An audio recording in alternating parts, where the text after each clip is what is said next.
and I connect innovation with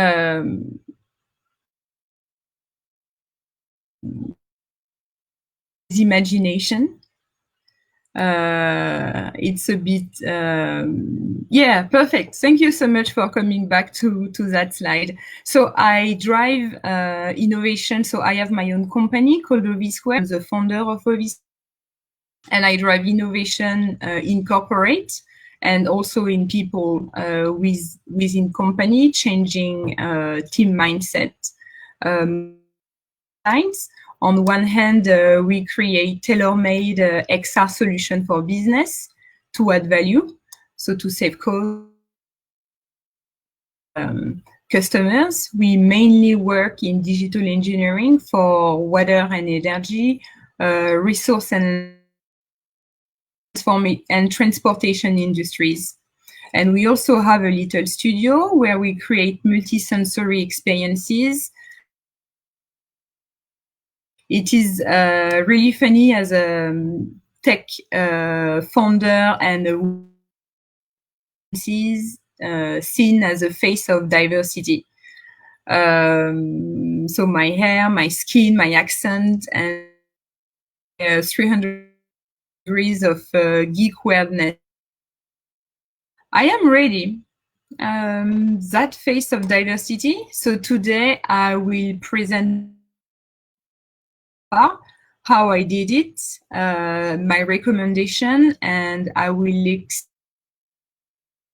will make you successful. Ready? So let's go. Next slide, please.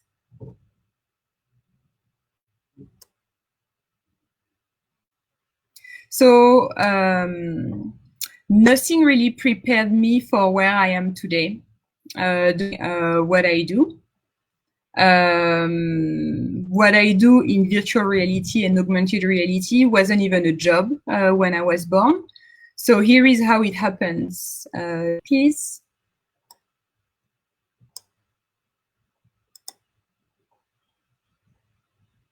So everything started here in France. I was born in France, in central French countryside. Next slide, please.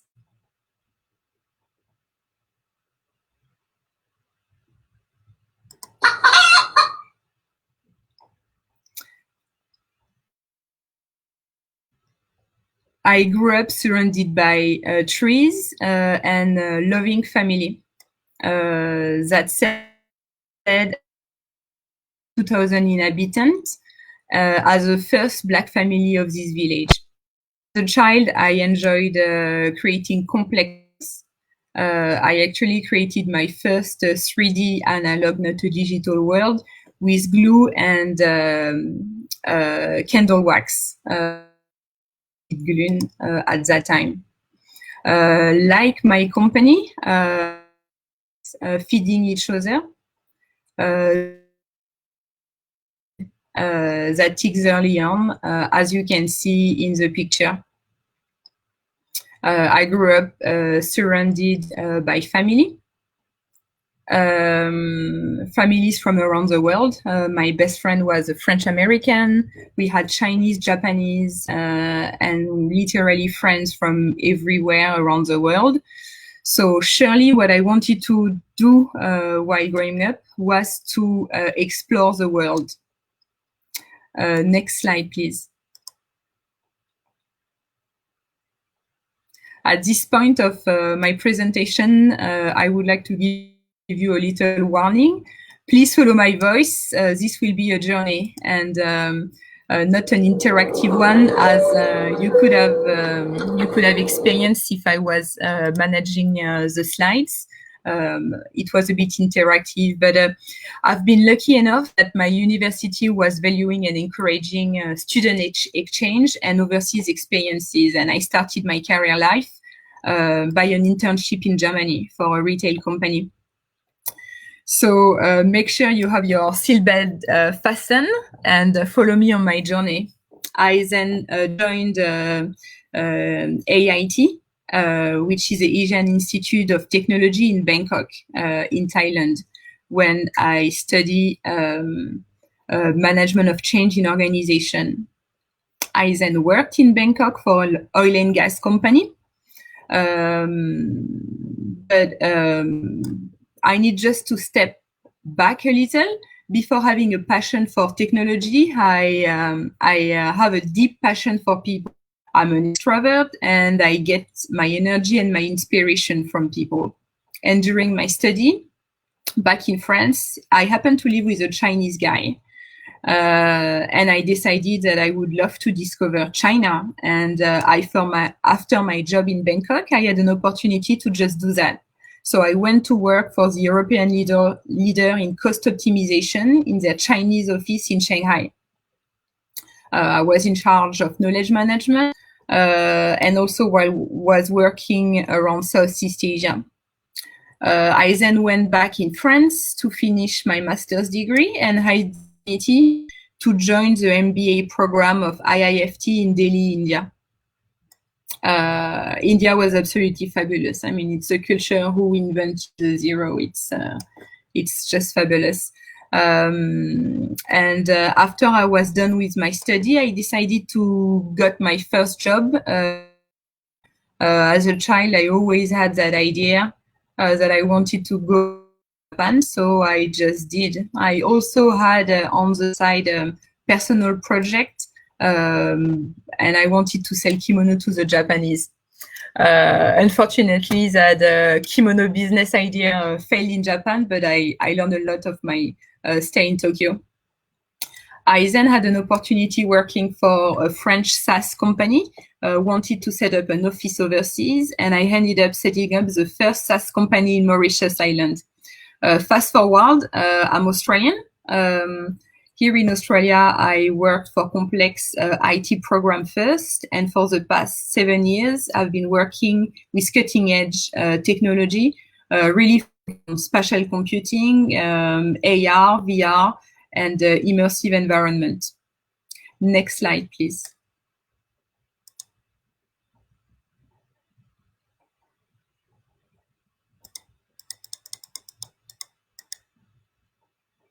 So little that I know, and I had just a master's degree in management from a top university, and also MBA courses under my belt in India and in Thailand.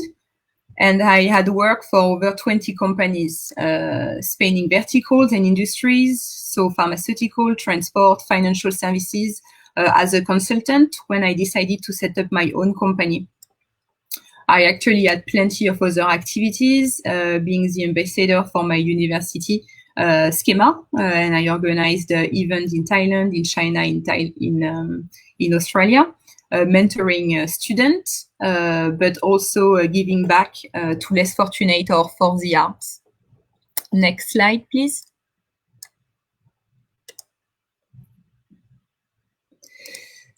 All right, so now we will start to go and dig deeper in the conversation. So how did I actually did that? I never consider anything as impossible, and so should you. If I only can provide 2 advice to you: 1, give it a try. Whatever you have in mind, build your castle in the sky and make it happen. Whatever your project is, start small and build it. Whenever, for example, in my own experience, whenever I was coming back to my village from overseas, when I was going to see my family and my people, I was sharing multimedia stories to the school kids from the primary school there. So I was using just pictures and music from the world, and I organized them in little story just to share them. And guess what? All of my stories were first-person stories, like in VR. And 2, my second advice: once you find something you like, listen to yourself and push it hard again and again and again. Set yourself challenges, and outperform them.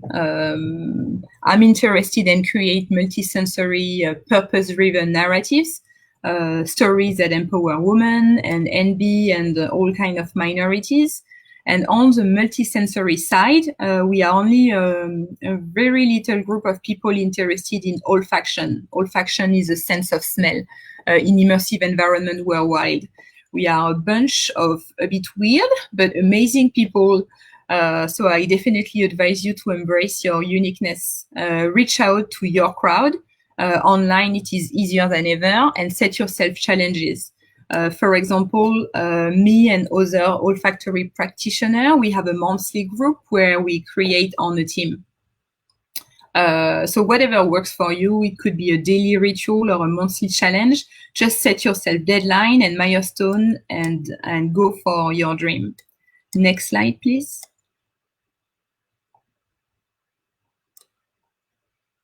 So the particularity of being diverse, as you could see within my journey, I change up often. I see myself as an educated but really self-made person. Nothing prepared me for most of the challenge I had in my life.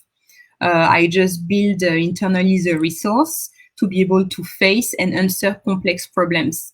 And I choose emerging technology as a way to use my unique interest and skill set.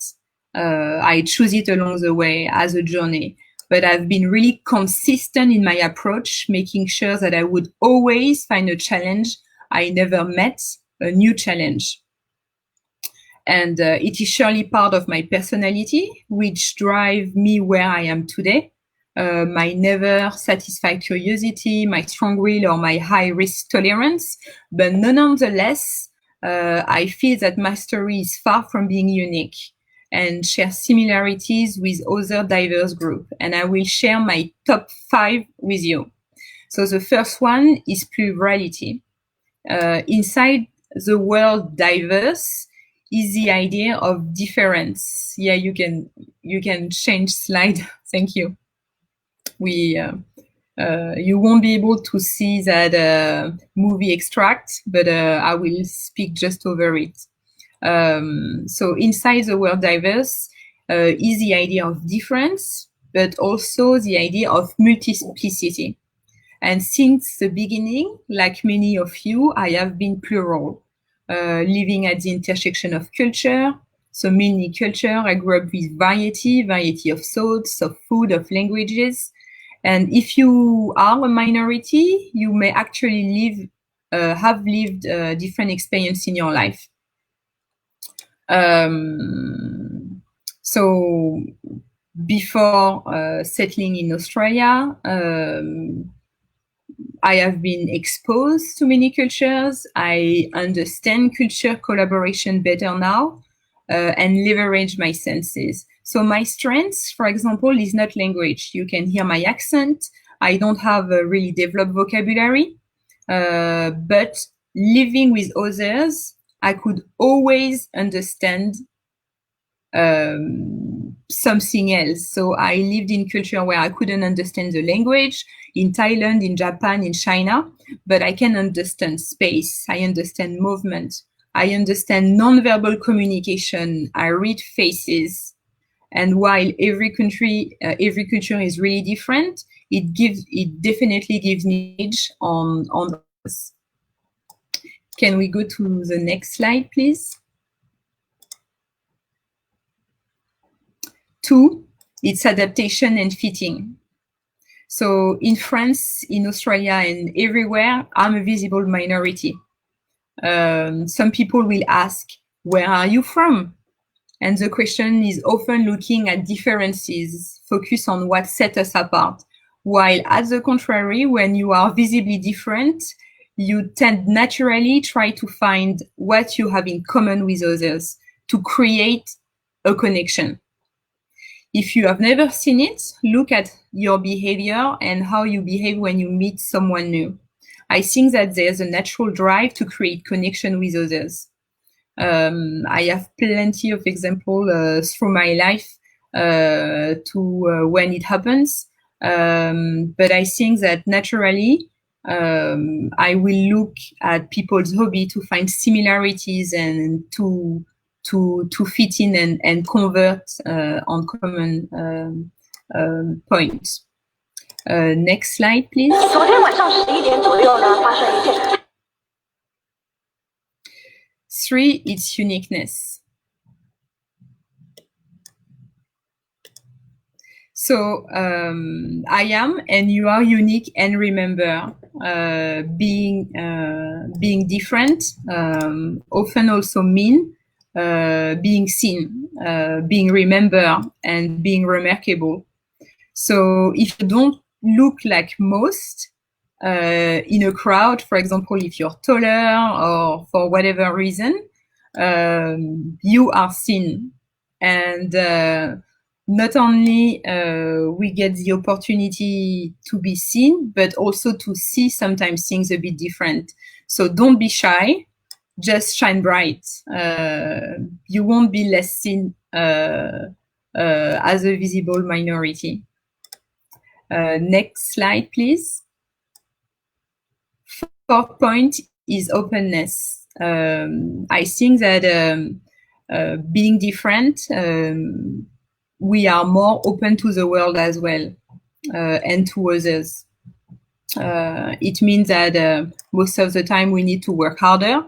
We need to work harder to sometimes be accepted, to be recognized, to have a place on the table. But it also means that we have different opportunities to being source of interest. As an example, when I finished my study in India, I traveled for a few months around the country by the coast, mostly on my own. I wanted to have a really authentic way of travel, and I was asking people I met on the street if I could stay at their place.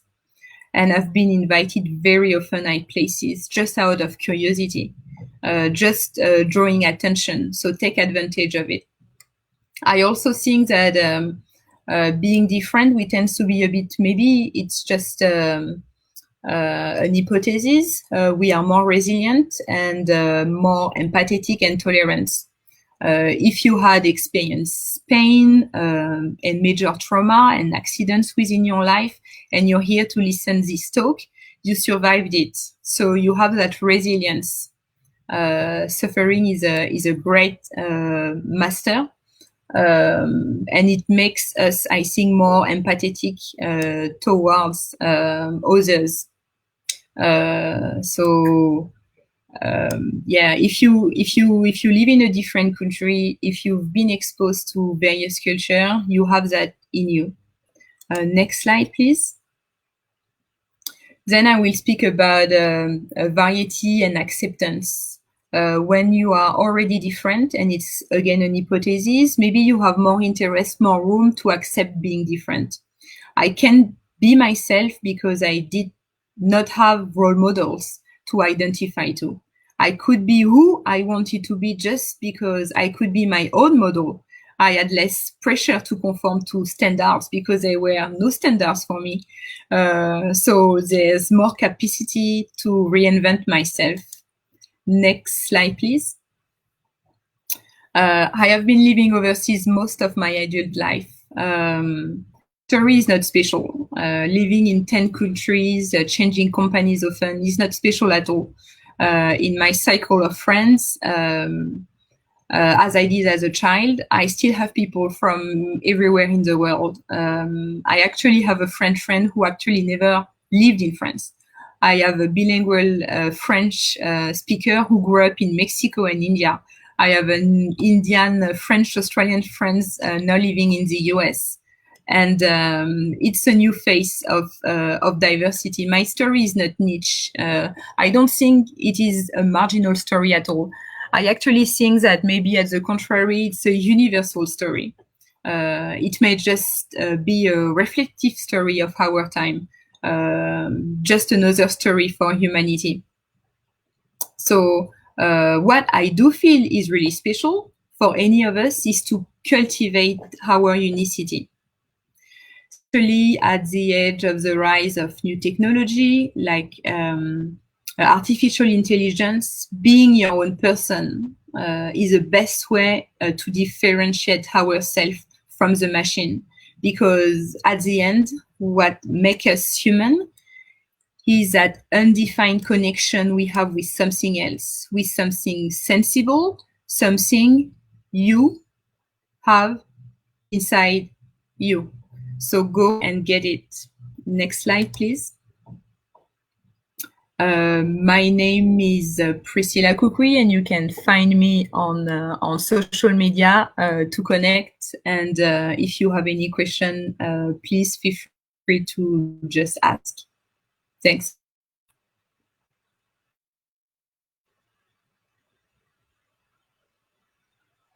Thank you, Priscilla. And before